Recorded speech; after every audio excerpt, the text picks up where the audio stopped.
Oye, País, buenas noches. Oye, País, yo soy Rudy González. Gracias por acompañarme en esta hora para compartir juntos las noticias de interés nacional e internacional que se producen en el país y en el resto del mundo.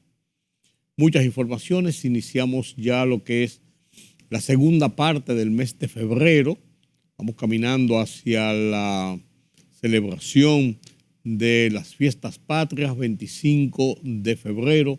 Es el aniversario del nacimiento del patricio Ramón Matías Mella.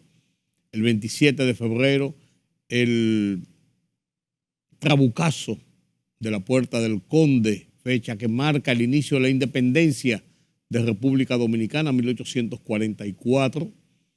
Y es el mes más corto del año. El 27 de febrero el presidente debe dar su discurso ante la reunión conjunta de las cámaras legislativas para rendir las memorias de su gestión del año pasado y anunciar los planes del gobierno a lo largo del año 2025, el año que apenas se inicia. Esa es la costumbre, ese es el hábito, está consagrado en la Constitución de la República, es un mandato constitucional. Se ha hecho tradicionalmente, así será también este año. Se habla incluso en el interín de que pudiera producirse nuevos nombramientos del gobierno para el presidente reorganizar su equipo de colaboradores más cercanos y que en el discurso del 27 de febrero se anunciaría un relanzamiento del gobierno con nuevos planes, nueva visión del manejo del Estado, anuncios importantes quizás de obras del gobierno o del perfil de la administración durante este año. El Consejo Nacional de la Magistratura, convocado para el miércoles para escoger al Procurador General de la República o Procuradora General de la República, en el Indotel, dio a conocer este domingo los resultados de una sentencia del Tribunal Constitucional que junto con una sentencia del Tribunal Superior Administrativo da luz verde para el uso del roaming y que no sea una negociación como la que ocurre actualmente a través de las plataformas telefónicas del país. Este domingo también se cumplió el aniversario de la muerte de Francisco Alberto Caamaño de Ño en su intento de conformar una guerrilla en las montañas de Santo Domingo. Europa se molesta por la forma como el presidente Donald Trump quiere manejar un acuerdo entre Rusia y Ucrania para terminar la guerra, dejando a los países europeos fuera. Se molestan de verdad y amenazan incluso con enviar fuerzas a Ucrania, fuerzas militares a Ucrania. Parece que esto no va a ser tan fácil como se había previsto. Y la Voz de los Estados Unidos de América en su foro interamericano de esta semana analiza la guerra comercial, la rivalidad geopolítica abierta entre China y Estados Unidos, nueva vez ahora con Donald Trump al frente del gobierno de los Estados Unidos. Estos y otros temas después de la pausa. El presidente Luis Abinader, tras su llegada a la República Cooperativa de Guyana, sostuvo un encuentro bilateral con su homólogo Mohamed Irfan Ali. Ambos mandatarios se hicieron acompañar de sus respectivas comisiones de trabajo, donde abordaron diversos temas de interés común. Abinader tenía previsto regresar en horas de la noche de este martes a República Dominicana después de su participación en la Conferencia Internacional sobre Energía y otros puntos de agenda. El Servicio Geológico Nacional y el Ministerio de Energía y Minas han detectado 114 depósitos de tierras raras en Ávila, la zona de Pedernales que es el centro de la exploración de este material. De cumplirse las expectativas, el país podría posicionarse entre los 10 principales productores de tierras raras a nivel mundial. Las muestras oscilan alrededor de 1.500 partes por millón de tierras raras, una cifra superior a la de otros países con yacimientos, indicó Edwin García, director del Servicio Geológico Nacional. Es por ello, manifestó García, que considera que las estimaciones de 100 millones de toneladas mencionadas por el presidente Luis Abinader no fueron exageradas. A su juicio, la cifra podría ser aún mayor. El Instituto Nacional de Protección de los Derechos del Consumidor, Proconsumidor, informó que remitió a la Procuraduría General de la República cerca de 50 expedientes vinculados a la estafa inmobiliaria millonaria, cuya red fue desmantelada mediante la Operación Guepardo, y que en el día de hoy se le conoció medidas de coerción a los implicados. El director ejecutivo de Proconsumidor, Eddie Alcántara, manifestó que estos expedientes que remitió a la Procuraduría General de la República para ser enviados a la Fiscalía de la Romana fueron instrumentados tras la institución recibir denuncias y reclamaciones de personas estafadas por esta estructura criminal de la que formaban parte las compañías Novasco Real Estate, RR Marketing Group, Rodeca Marketing Group y Remax One, las cuales publicaban propiedades por redes sociales y recibían transferencias de compradores interesados de República Dominicana, Estados Unidos, Puerto Rico y países de Europa.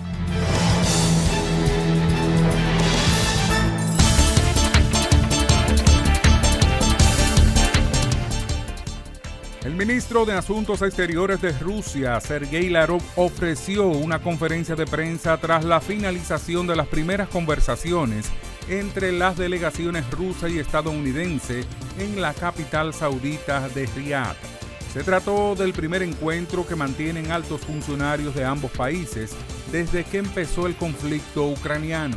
Al comentar los resultados de las negociaciones, el canciller indicó que los representantes de Rusia y Estados Unidos abordaron la disposición de las grandes potencias en cualquier situación a mantener un diálogo normal y tratar de escucharse mutuamente. Al menos 10 personas murieron en un ataque durante el fin de semana perpetrado por una banda de pandilleros en la zona de Chateauneuf, a las afueras de la capital de Haití, Puerto Príncipe, en el marco de la oleada de violencia de grupos armados que vive el país caribeño, especialmente desde hace un año. Fuentes locales han confirmado al diario haitiano Alter Press que al menos una decena de personas murieron el domingo a manos de una banda de pandilleros que han identificado como Crazy Bari de Vitel Home Innocent, aliada a la coalición criminal Vite Ensemble de Chateauneuf, ubicada en Pétionville, una localidad próxima a la capital. Un líder de Hamas informó que el grupo armado palestino liberará a 6 rehenes israelíes vivos el sábado y los cuerpos de 4 rehenes este jueves, incluidos los restos de la familia Vivas, que se han convertido en símbolo del sufrimiento israelí en la guerra. El destino de Shiri Vivas y sus 2 hijos pequeños, Ariel y Kafir, refleja la sensación de impotencia mientras decenas de rehenes permanecen en Gaza tras el ataque de Hamas del 7 de octubre de 2023. Israel ha expresado que está extremadamente preocupado por su condición, pero no ha confirmado sus muertes. La libertad solo reside en los estados en los que el pueblo tiene el poder absoluto. Por el respeto a los valores democráticos y la dignidad del pueblo dominicano, El Rumbo de la Tarde, plural, objetivo, comprometido siempre con la verdad. Con Georgie Rodríguez, Rudy González y Ramón Colombo. Los poderosos ya están en el aire.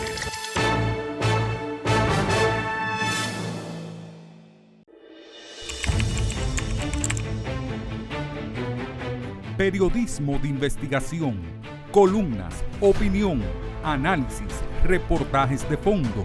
Hora por hora, una completa plataforma multimedia. Periodismo con valor. Noticias horaporhora.com.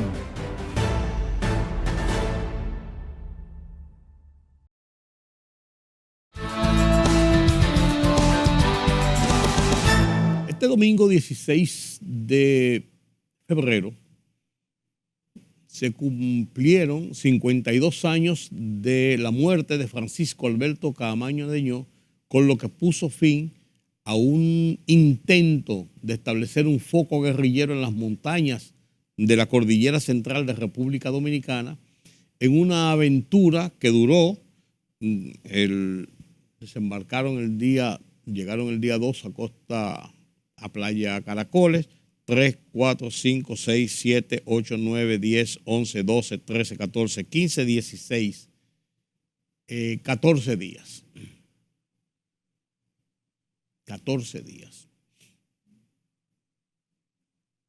Caamaño había dirigido la revolución de abril, la revuelta civil, la guerra patria, la guerra cívico-militar, como usted quiera llamarle, del 24 de abril de 1965, que puso fin al gobierno de facto del triunvirato que había seguido al derrocamiento del presidente Juan Bosch en 1963, luego de 7 meses en el poder, gobierno que había surgido después de 30 años de dictadura y en el primer ejercicio democrático del voto en República Dominicana después de la dictadura. Caamaño dirigió a las fuerzas rebeldes que se acantonaron en la parte baja de la ciudad, ocupando la zona colonial, Ciudad Nueva, San Carlos, parte de San Carlos y parte de Villa Francisca. Cuando los americanos llegaron, el 28, establecieron un corredor de seguridad. Lo establecieron subiendo desde el malecón la calle Pasteur, llegando hasta lo que es hoy la prolongación México, que era en esa época Félix María Ruiz, no, era más arriba, era la Caracas, la Ravelo, calle Ravelo, cruzaba por ahí arriba, bordeaba el palacio por encima y salía hasta ¿cómo se llama esta calle? Donde está el Timbeque, bueno, llegaba ahí y de ahí llegaba al puente Duarte y cruzaba el puente. Era un corredor para poder venir de otra zona, dividir y poder salir de la ciudad y cruzar el puente. Entonces, esto dejó aislado a los grupos rebeldes un corredor de varias cuadras que era controlado por las fuerzas de ocupación de los Estados Unidos y de varias naciones que participaron en lo que se llamó la Fuerza Interamericana de Paz de la OEA, la FIP, que habían soldados de Nicaragua, Honduras, El Salvador, Paraguay, Brasil, además de las fuerzas norteamericanas. Lo llevan poco a poco efectivos para conformar la fuerza y dar algo de una idea multinacional, pero realmente eran los Estados Unidos. Y las fuerzas rebeldes quedaron acantonadas en la parte de abajo. En la parte de arriba quedaron las fuerzas regulares del gobierno que dirigía lo que se conformó como el gobierno de reconstrucción nacional que dirigió Wessing en principio, pero que dirigió después Antonio Inver Barrera. En la parte de abajo, Caamaño Deñó estableció un gobierno que dirigía a Caamaño, coronel de la policía, fue coronel de la Marina, de la policía, estaba en la policía, coronel militar. En diciembre, después que termina la guerra, se llega a un acuerdo el 3 de septiembre de 1965, los grupos quedaron ahí, comenzaron a desmovilizar a esos grupos, se ocupó toda la parte de abajo, se trató de comenzar a reorganizar el país. Los militares que estaban activos ahí los mandaron a cuarteles, ahí a la base de Sanssouci, la mayoría de ellos, otros se quedaron fuera de los cuarteles. Y Caamaño y su grupo en diciembre fue al Hotel Matún, a Santiago. Fueron a una misa en recordación de los caídos en los combates.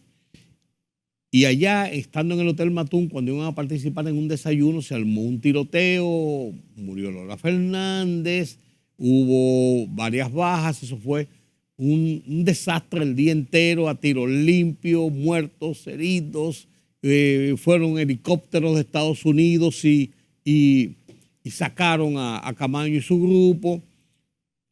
Eso decretó finalmente que los grupos que habían participado en la guerra civil debían salir del país, porque aquí iba a ser una desgracia. Entonces lo nombraron agregados militares. Camaño fue a parar a Londres como agregado militar de República Dominicana en la embajada en Londres. Pero en 1967, Camaño salió en enero del 66. 1967, Camaño desaparece de la embajada. Los organismos de inteligencia del mundo, especialmente la CIA, lo ubican en Cuba y finalmente estaba en Cuba. Y desde Cuba, después de entrenamientos, peripecias de la conformación de grupos que se desintegraban y todo esto, Camaño se lanza a la aventura a finales del mes de noviembre, de enero, y llega a costas de la República Dominicana a bordo de un velero, un yate, el Black Jack se llamaba, que habían comprado por ahí por Martinica, en una de las islitas, y vinieron Camaño y 8 hombres. 8 hombres, Toribio Peña Jaques, los sobrevivientes, Toribio Peña Jaques, Claudio Camaño Grullón, primo de Camaño, y Harle Herman, 3 sobrevivientes de ese episodio, y los otros Alfredo Pérez Vargas, Ramón Euclides Holguín Marte, Mario Nelson Galán Durán y Eberto Georgiano Lalane José. Esos últimos 5 murieron en combate, igual que Camaño. Se dicen que fue fusilado. Es la versión más socorrida que hay de que fue herido en combate 16 de febrero.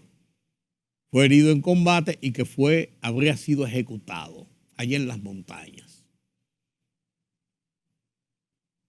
16 de febrero de 1973. Hace justamente 52 años de aquel episodio. El presidente tiene la reunión del Consejo Nacional de la Magistratura, donde el presidente ante el Consejo va a presentar a su candidata a Procurador General de la República y a 7 adjuntos que le acompañarán a el próximo incumbente o la próxima incumbente.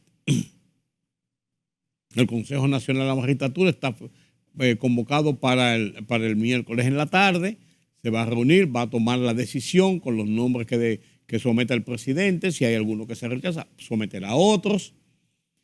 Y el viernes anunció Antoliano Peralta, el consultor jurídico de la presidencia, será anunciado al país quién es el nuevo incumbente de la Procuraduría General de la República.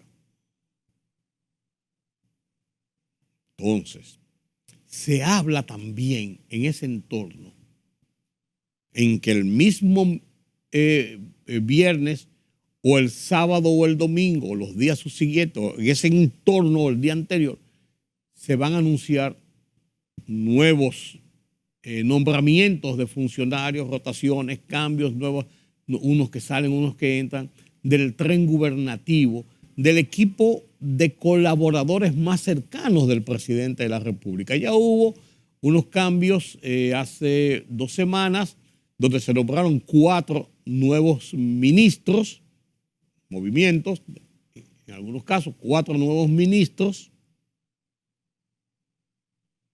y 20 y tantos directores y altos funcionarios del tren gubernativo, en un decreto con 28 posiciones.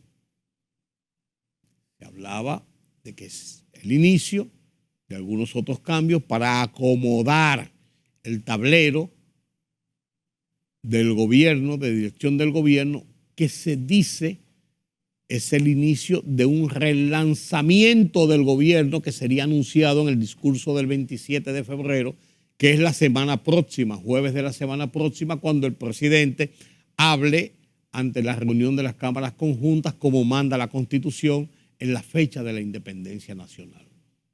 En ese discurso el presidente va a rendir las cuentas, informar lo que hizo su gobierno en el año anterior, eso es lo que manda la Constitución, y en su discurso anunciar planes, programas, proyectos, ejecutorias para delinear la línea de acción del gobierno a lo largo de este año que recién comienza. Entonces, se habla de que el nombramiento o el nuevo procurador, el incumbente de la Procuraduría General de la República, que se va a hacer el miércoles y se va a anunciar el viernes, estaría relacionado con algunos nuevos decretos o con algún nuevo decreto, puede ser uno, puede ser varios.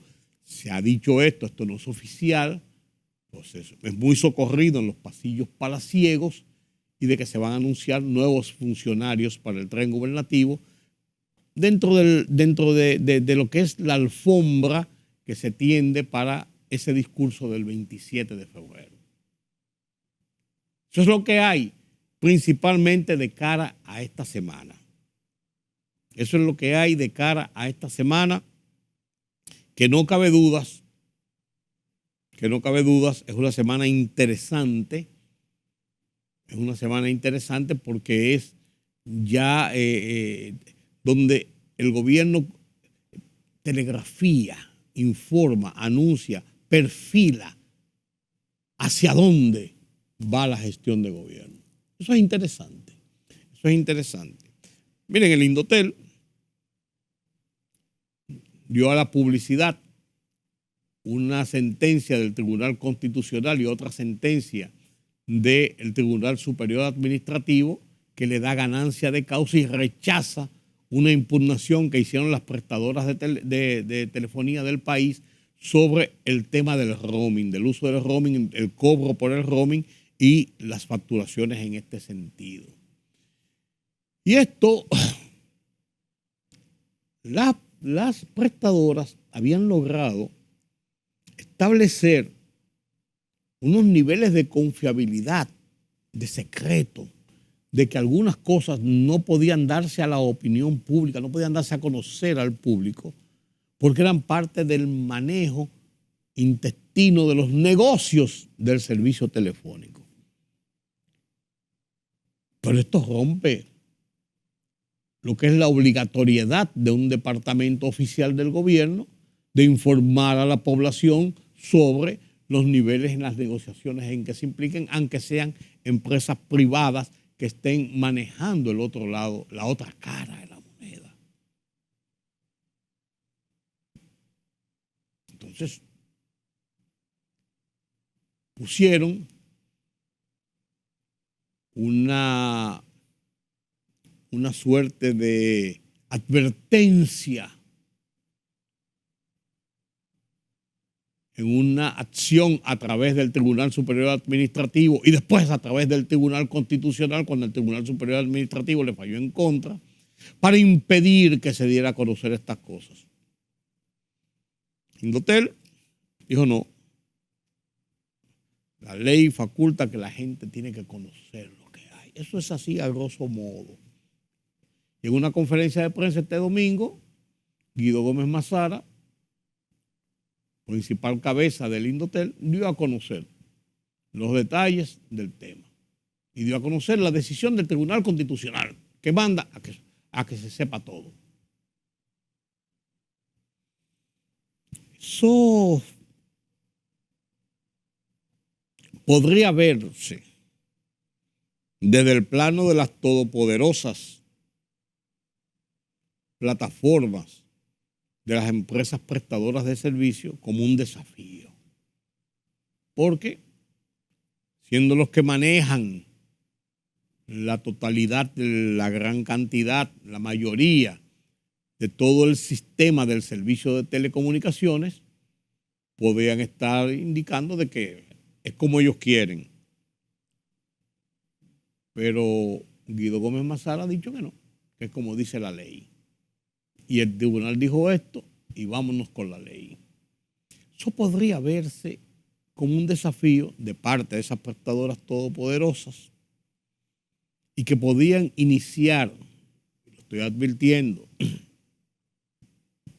campañitas, guerra de guerrillas, dimes y diretes, para poner zancadillas con eso. Ojalá que no. Y ojalá que no, y son elucubraciones mías. Pienso yo que podía pasar porque en el pasado, cuando usted enfrenta a los poderosos, pasan esas cosas. No he visto ningún indicio, pero podía pasar. Y ojalá que no, porque debemos establecer que este es un régimen en un Estado de Derecho, donde el imperio de la ley debe ser lo que domine la discusión y dominen las acciones público-privadas. Eso es lo que manda un régimen de derecho. Y eso es lo que vive República Dominicana. Ojalá que este sea un buen ejemplo de la transparentización de las cosas, que el público conozca sus derechos y que el público conozca, además de eso, de las manos oficiales, las decisiones de los encargados de establecer decisiones cuando hay incluso conflictos entre partes, como es en este caso el tema del Tribunal Constitucional, que tiene la última palabra en materia de acciones judiciales con el rigor de la Constitución de la República. Qué bueno que se transparenticen los temas y las cosas y que nosotros como ciudadanos podamos tener acceso a todo, sin que nos estén diciendo, no, vamos a leer, vamos a ver qué es lo que se nos plantea. Ojalá que esto sea así. Permítame la pausa.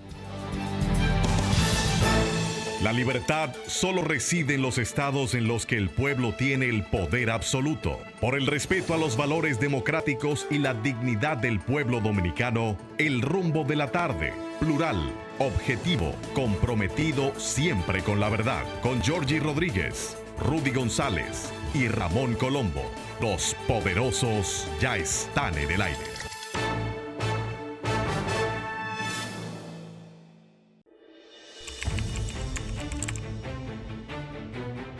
Periodismo de investigación, columnas, opinión, análisis, reportajes de fondo, hora por hora, una completa plataforma multimedia. Periodismo con valor. Noticias horaporhora.com.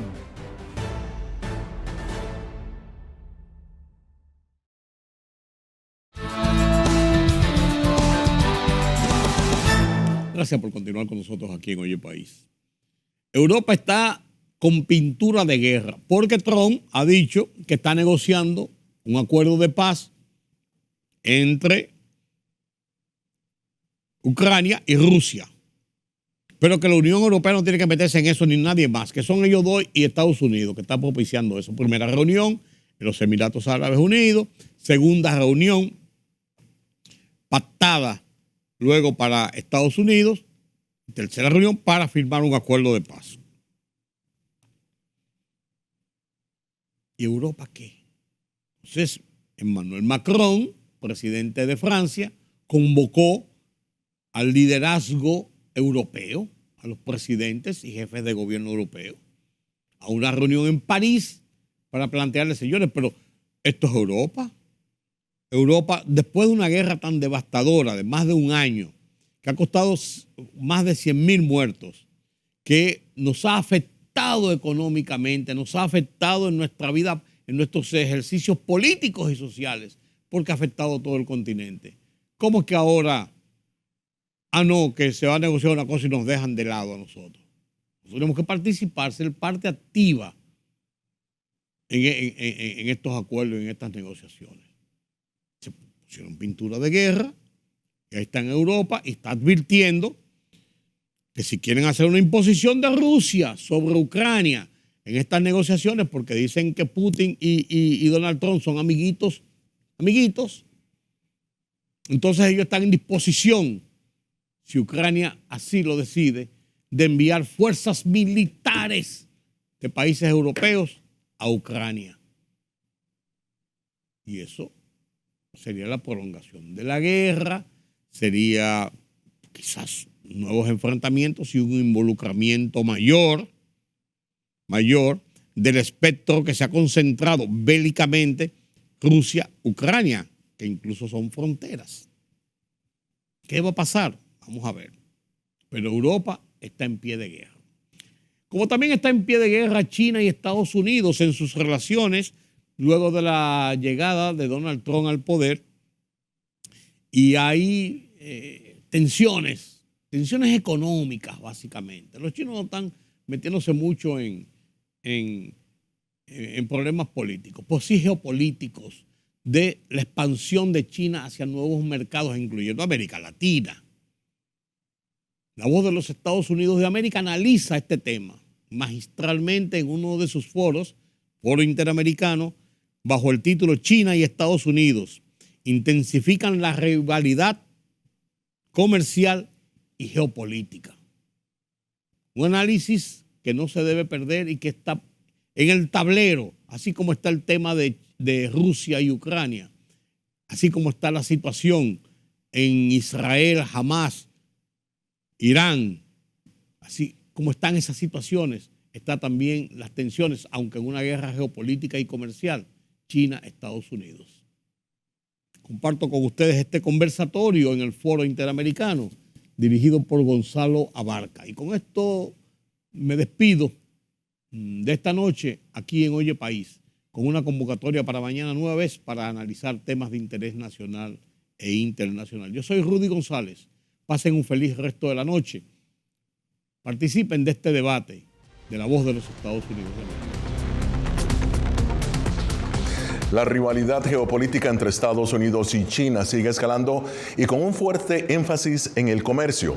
Tras un arancel del 10% que le impuso el presidente Donald Trump a todos los productos de China, Beijing respondió con restricciones a las exportaciones, al carbón y petróleo y procedió con investigaciones contra Google, Nvidia y Apple. Trump redobló su apuesta y les puso aranceles adicionales del 25% a las importaciones de acero y aluminio. Aunque la medida impacta también a todos los países, China es el mayor productor de acero del mundo. Estábamos siendo golpeados tanto por amigos como por enemigos.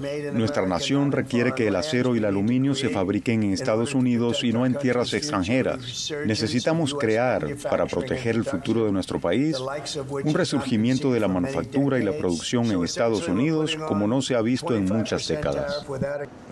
Aparte de proteger la industria doméstica con aranceles, la administración Trump también se ha movido a contrarrestar la huella china en Latinoamérica y el Caribe y dirigió sus baterías a Panamá por la presencia de 2 puertos de China en los extremos del Canal de Panamá. Aunque Panamá aún no toma acciones al respecto, sí anunció el retiro de la iniciativa de China conocida como Cinturón y Ruta o Ruta de la Seda, lo que generó una reacción inmediata de Beijing.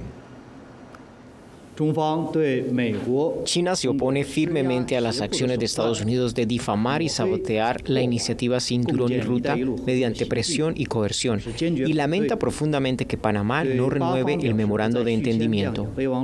Bien, la rivalidad comercial y geopolítica entre Estados Unidos y China y las opciones para los países de la región que navegan una relación comercial fuerte con las 2 economías más grandes del mundo. Está para eso, para analizar este tema. Me acompaña Margaret Meyers, ella es asesora senior de Diálogo Interamericano, y Jorge Rojas, analista en geopolítica. Bueno, muy bien. Margaret, empiezo con China.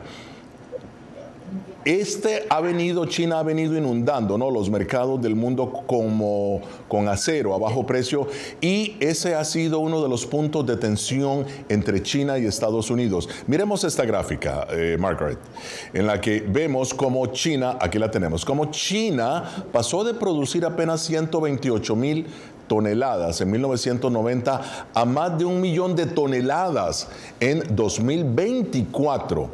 La pregunta es, ¿qué explica ese exceso de producción de acero de China que tanto le preocupa a Estados Unidos y a otros países del mundo? Adelante.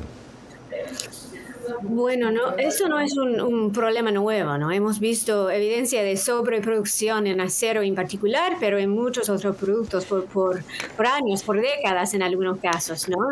Y la razón hay varias razones, pero en particular es un producto de ineficiencias en el sistema económico estatal de China.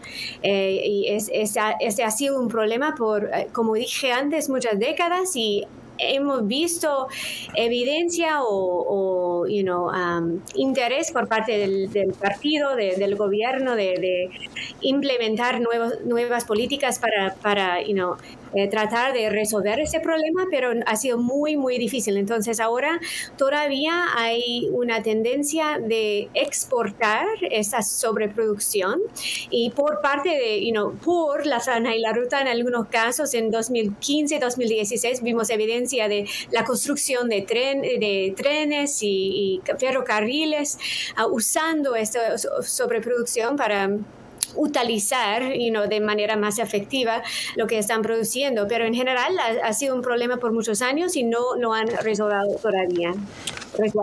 Muy bien, Jorge, con la importación de estos fuertes aranceles al acero chino, Estados Unidos busca proteger su industria doméstica, obviamente, ¿no? Con esa imposición de aranceles, pero varios países de la región han hecho lo mismo, y aquí estamos mostrando la gráfica.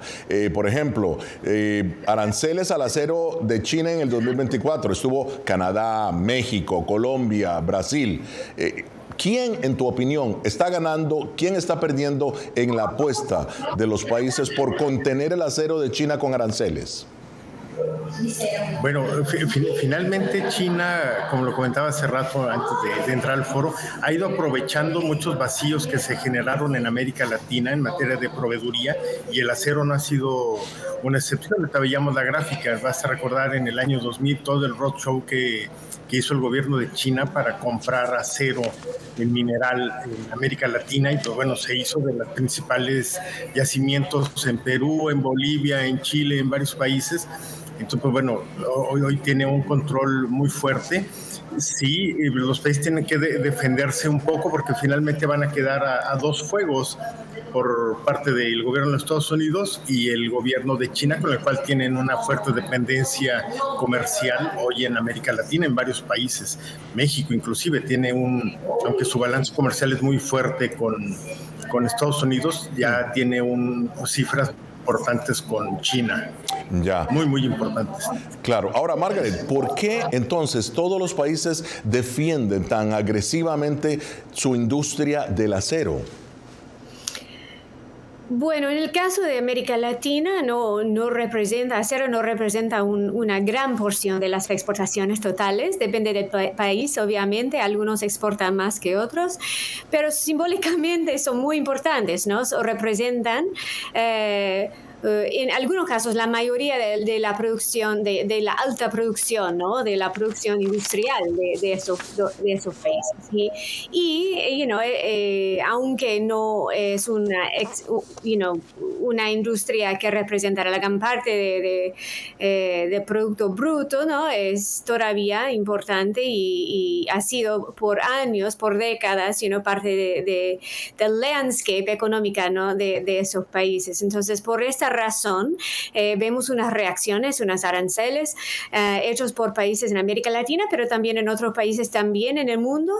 Y no es solo una cuestión de acero, ¿no? Vemos ahora reacciones también a la exportación de sobreproducción de China en otros ámbitos también, en otros sectores. Entonces va a ser un problema, creo, más grande en el futuro, y no solo acerca de cuestión de acero. Claro. Ahora, Jorge, ¿a qué se debe la respuesta, digamos, relativamente prudente, ¿no?, de China a la imposición de aranceles por parte del gobierno de Donald Trump? Bueno, primero porque no quiere generar una burbuja especulativa de confrontación abierta con Trump, ya lo conocen, ya creo que lo matizaron muy bien en su periodo de gobierno anterior, que si algo sabe el señor es tomar decisiones y no le da miedo, entonces prefieren mantener cierta cautela para abrir mayores espacios de negociación y hacer un poquito una táctica dilatoria de la ejecución de las políticas públicas de Trump en materia de la relación con China y poder ellos tener un poquito más de margen de maniobra para operar en ese contexto. Yo creo que gran parte de ese es la cautela de China, además que tiene fuertes intereses económicos y una presencia comercial en muchos países de América Latina, como lo dijo Margaret Myers, en diferentes productos, no nada más el acero, es una amplia gama de productos donde está metiendo. Entonces, si nada más están viendo el acero, bueno, tengamos un poquito de tolerancia con el acero.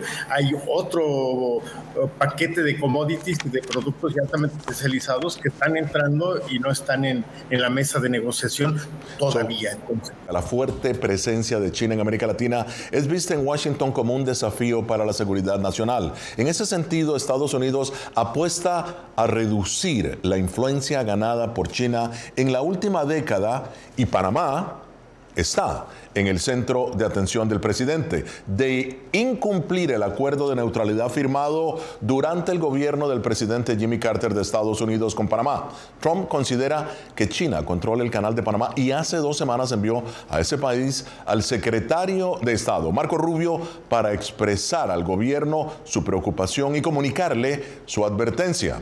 Bien, para continuar o más bien debatir el tema, continúa con nosotros Margaret Myers, ella es directora o más bien la asesora especial de diálogo interamericano, y Jorge Rojas, analista especialista en geopolítica. Margaret, en un intento por lograr un acuerdo, ¿no?, con Estados Unidos, Panamá accedió a poner fin a la ruta de la seda en China. Pero la Casa Blanca reclama por la presencia de puertos de China en los extremos del canal de Panamá. ¿Qué tan factible es, en tu opinión, que Panamá borre la huella de China en su territorio? Bueno, en este caso Panamá se encuentra en una posición muy difícil, ¿no? Está tratando de responder a las preocupaciones de los Estados Unidos acerca del canal y otros factores, ¿no? La inversión china en el país, en otros sectores también. Pero depende mucho en la inversión china y también en el comercio. La relación con China es, en términos comerciales, también es muy fuerte. Entonces, y eso no es un problema solo para Panamá, ¿no? Muchos otros países en la región van a enfrentar el mismo problema en los próximos meses o semanas en algunos casos. Para Panamá, creo, bueno, obviamente ha hecho este paso adelante, va a terminar pronto, creo, el acuerdo de la franja y la ruta, y eso es, en general muy, algo más simbólico que nada. Pero,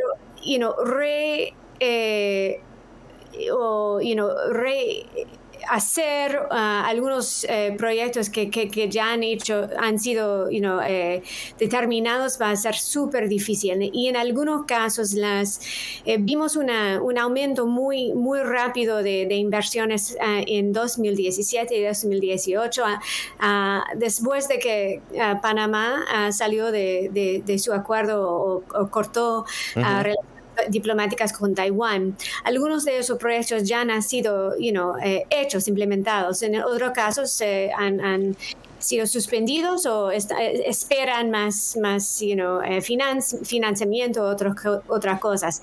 Eso bien. Sí, para hacer el enfoque de lo que Panamá va a tener que hacer en los próximos años. Ciertamente en una encrucijada, como bien lo dices, Margaret. Ahora, Jorge, voy a tomar lo que ha dicho Margaret. ¿Crees que llegará el punto en que los países de América Latina deban escoger entre Estados Unidos o China?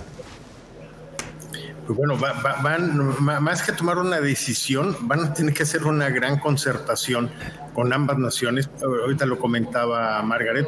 Por ejemplo, el principal operador portuario logístico en Panamá es una empresa de China, pero es una empresa de China que está sentada en Hong Kong, tiene más de 70 años como líder a nivel mundial. Inclusive ellos son los que operan los dos principales puertos en México, que son Veracruz y Lázaro Cárdenas y Manzanillo, lo que es la conexión del Pacífico al Golfo de México. Entonces pues, va a ser muy, muy difícil, porque ya son cadenas globales que están muy vinculadas, tanto empresas americanas, empresas de Europa, empresas de diferentes lugares y por supuesto capitales chinos. Ya hoy las cadenas de suministro son tan complejas y tan interdependientes que no puede haber un golpe de timón de o me voy con un país o me voy con el otro. Va a tener que ser un gran acuerdo regulatorio y yo creo que más es hacia donde se encamina la visión de Trump, a establecer un marco regulatorio en estas relaciones, principalmente en los puertos. Ahora, Margaret, Estados Unidos y China obviamente compiten por influencia en el mundo. En el caso de China, con préstamo, la ruta de la seda, entre otros, ¿no? Pero en la era Trump, ¿cuáles crees que sean sus herramientas, las herramientas de Estados Unidos, las herramientas del gobierno de Donald Trump para avanzar los intereses de Estados Unidos en Latinoamérica? Bueno, esa es la cuestión que todos nosotros estamos esperando una respuesta, ¿no? No tenemos mucha evidencia ahora de una estrategia muy amplia, que usa, los palos, pero también las zanahorias, ¿no? Hemos visto todavía, hasta ahora, evidencia de palos, ¿no? La intención es usar la influencia de Estados Unidos para hacer que esos gobiernos o en Panamá o en otros países hacen decisiones en contra de los intereses de China. Pero también, como hemos dicho por muchos años, ¿no? Los analistas que siguen esos asuntos, ¿no? Esos temas, lo que necesita es una combinación de todo y en particular más inversión, más interés, más comercio, todo, una influencia económica mucho más fuerte en la región y cooperación con la región en los temas importantes de desarrollo que han expresado en los últimos años. Jorge, hablemos de la competencia tecnológica entre Estados Unidos y China. Las capacidades de DeepSeek, ¿no? Mostraron que en inteligencia artificial China no estaba tan lejos de sus competidores estadounidenses como inicialmente se pensaba. ¿Qué desafíos ves tú en todo esto? Bueno, de entrada es abrir los ojos a que China sí ha estado teniendo un desarrollo tecnológico de saltos cuánticos y esto que pasó, bueno, le dio una sacudida inclusive a la bolsa de valores y fue una campanada muy fuerte y llega en el momento que le da una respuesta al presidente Trump cuando empieza a impulsar toda su política de inteligencia artificial. Yo creo que no hemos dimensionado el potencial y las capacidades que hoy tiene China en esa materia de desarrollo tecnológico. Traspolado al tema comercial de la inteligencia artificial, pues bueno, ahí todavía tiene unos gaps muy fuertes China en materia de lo que es la atención del aftermarket. Ahí sí tienen ellos unos gaps enormes, ¿no? Que es la calidad del servicio. Muy bien, Margaret, ¿hacia dónde se moverá la competencia tecnológica en los próximos años entre Estados Unidos, China y qué repercusiones se pueden esperar en todo el hemisferio occidental?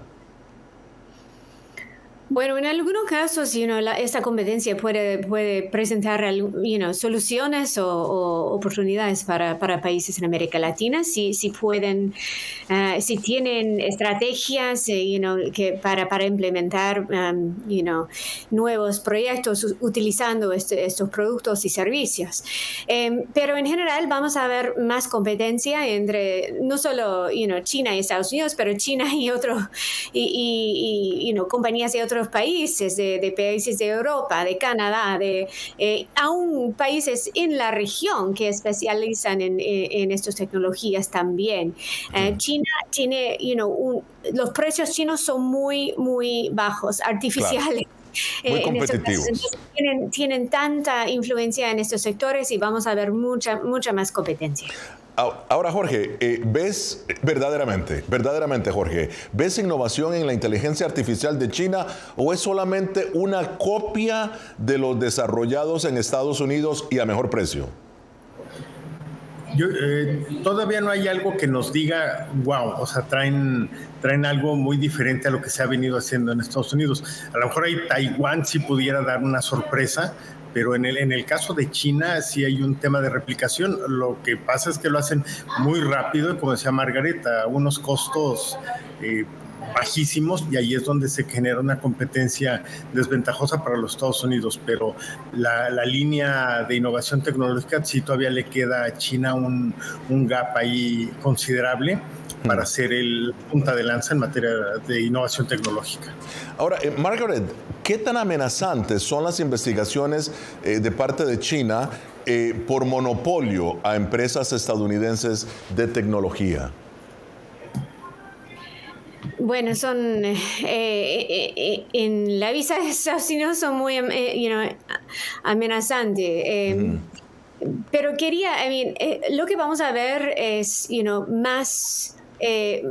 más interés en algunos sectores muy específicos. Lo que vemos en general en la región y en Estados Unidos y en otros países también es interés chino enfocado en sectores que se llaman nueva infraestructura, ¿no? Y han enfocado hasta ahora en 3 industrias, ¿no? En industrias como o en productos como paneles solares, baterías, vehículos eléctricos, etcétera, que vemos en cantidades muy, muy grandes en el caso de América Latina, pero en todo el mundo también.